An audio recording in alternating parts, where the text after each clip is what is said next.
Você acha que o lixo desaparece depois que o caminhão passa? Que aquele saco preto some e o mundo volta a ser limpo? Se eu te dissesse que por trás de cada saco de lixo existe uma rede global de corrupção, crime e morte, uma máfia que não vende drogas, não vende armas, não vende silêncio, e o produto, rapaziada, é o lixo. Essa é a história que ninguém quer que vocês saibam, porque ela revela como os países ricos intoxicam os pobres. Como as empresas fingem reciclar, mas enterram veneno em comunidades esquecidas. Se você acha que o lixo é só sujeira, se prepare para descobrir o mercado mais sujo do planeta. Simples assim. No vídeo de hoje, você vai descobrir a máfia que controla o lixo do planeta.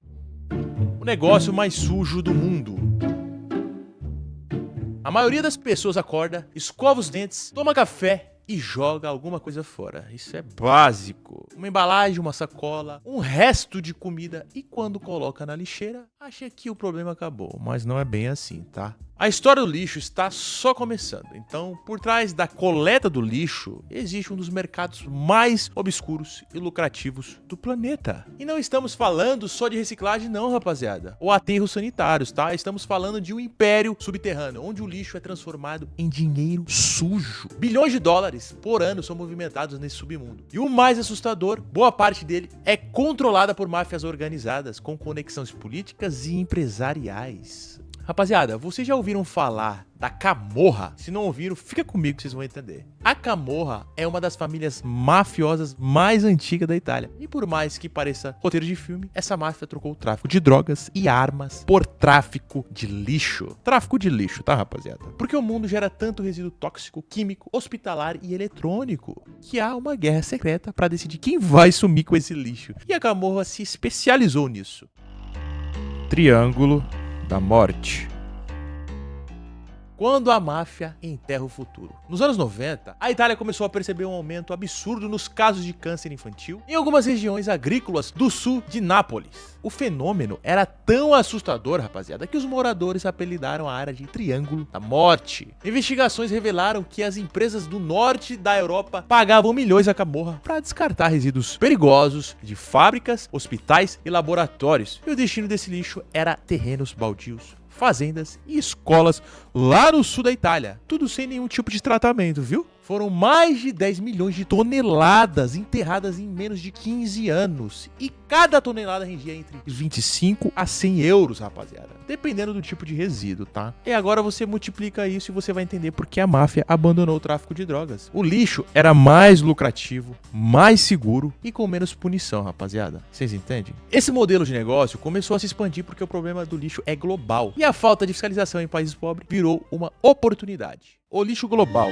do Ocidente ao terceiro mundo. Você sabia que a Europa e os Estados Unidos produzem mais de 70 milhões de toneladas de lixo por ano? E a grande parte disso não é reciclado, é exportado, camuflado, é jogado no colo dos países do sul global. E a lógica é simples, tá? As leis ambientais da Europa são rígidas, mas se você empacotar o lixo, colocar a etiqueta de reciclável e mandar para um país pobre, ninguém fiscaliza. Em 2009, o Brasil recebeu 89 containers de lixo da Inglaterra. Conteúdo: fraldas usadas, seringas, resíduos hospitalares, sacos de sangue contaminado. Tudo isso chegou nos portos de Santos e do Rio Grande, como se fosse plástico reciclável. E, como sempre, o Brasil aceitou isso aí. Quando a Receita Federal abriu os containers, a farsa foi revelada. O escândalo foi internacional. Mas adivinha só, rapaziada? Adivinha, como sempre, o que aconteceu? Ninguém ficou preso.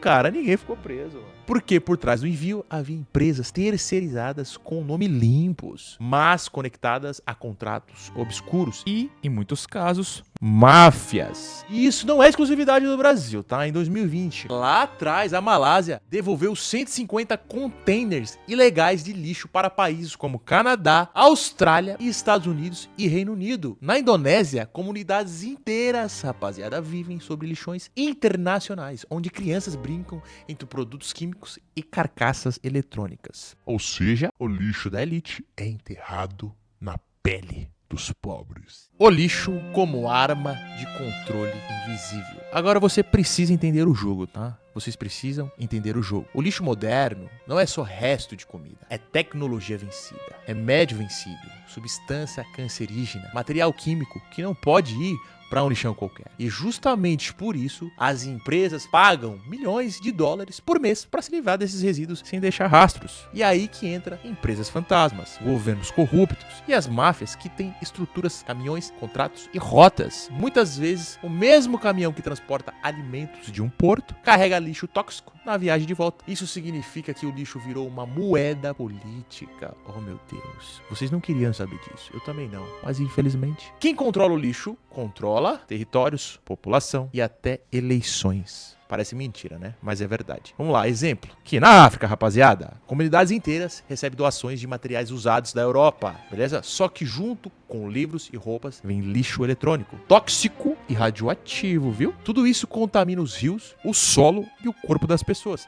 E isso não é coincidência, tá? Não é. Não fiquem vocês pensando que isso é coincidência. É plano. O lixo virou um meio de dominação silenciosa, barato, invisível e devastador. Triste, mas real. O lixo não desaparece, ele muda de endereço. Você nunca mais vai olhar para um saco de lixo do mesmo jeito, tá, rapaziada? O mundo produz mais de 2 bilhões de toneladas de lixo por ano. E esse número só cresce, só aumenta. É óbvio, né? Lógico. A população cresce, mais lixos, né? Óbvio, né, rapaziada? A pergunta que ninguém faz é: pra onde vai esse lixo? Quem lucra com ele? Quem é intoxicado por ele? Enquanto isso, os grandes países continua embalando lixo em cima da gente. Enquanto isso, os grandes países continuam jogando lixo aqui, nessa rapaziada aqui, nessa tribo, aqui, rapaziada. E os pequenos continuam aceitando, por necessidade, por suborno ou por ignorância. Mas eu acho que a gente gosta do mau costume. Muitas pessoas gostam da cultura ruim, infelizmente. E isso dificilmente vai acabar, rapaziada. Agora eu quero que vocês me digam, que vocês aí, do outro lado da tela, me digam. Você acha mesmo que jogar fora é o fim da história? Vocês acham isso? Ou será que é só o começo de uma das máfias bem mais organizadas do planeta? Essa é a Mano Biga TV e obrigado, tá?